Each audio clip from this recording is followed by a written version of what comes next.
أعوذ بالله من الشيطان الرجيم. بسم الله الرحمن الرحيم. يا أيها المزمل قم الليل إلا قليلا نصفه أو انقص منه قليلا أو زد عليه ورتل القرآن ترتيلا إنا سنلقي عليك قولا ثقيلا إن ناشئة الليل هي أشد وطئا وأقوم قيلا إن لك في النهار سبحا طويلا واذكر اسم ربك وتبتل إليه تبتيلا رب المشرق والمغرب لا إله إلا هو فاتخذه وكيلا واصبر على ما يقولون واهجرهم هجرا جميلا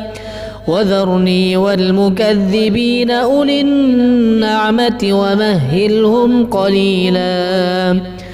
إن لدينا أنكالا وجحيما وطعاما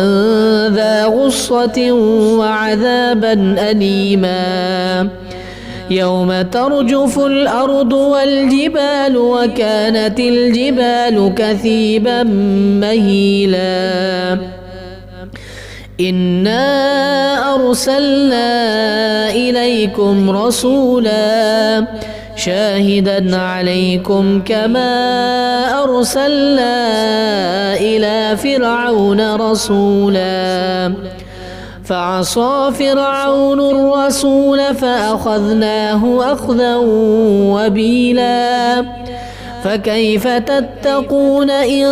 كفرتم يوما يجعل الولدان شيبا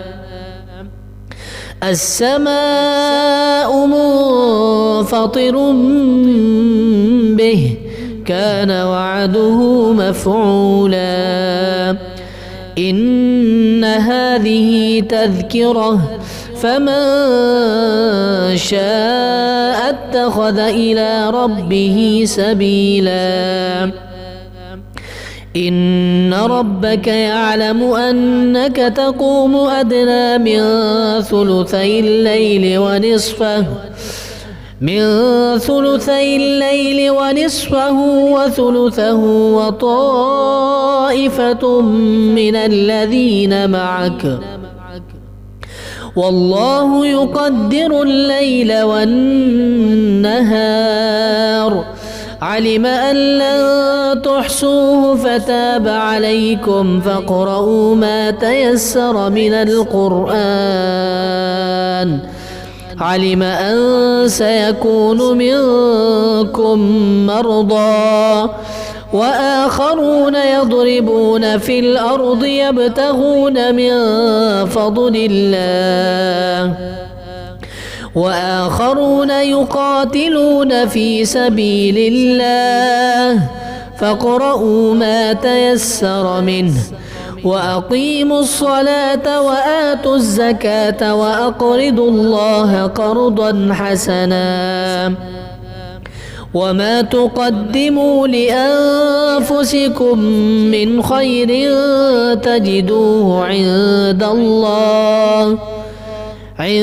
الله هو خيرا وأعظم أجرا واستغفروا الله إن الله غفور رحيم.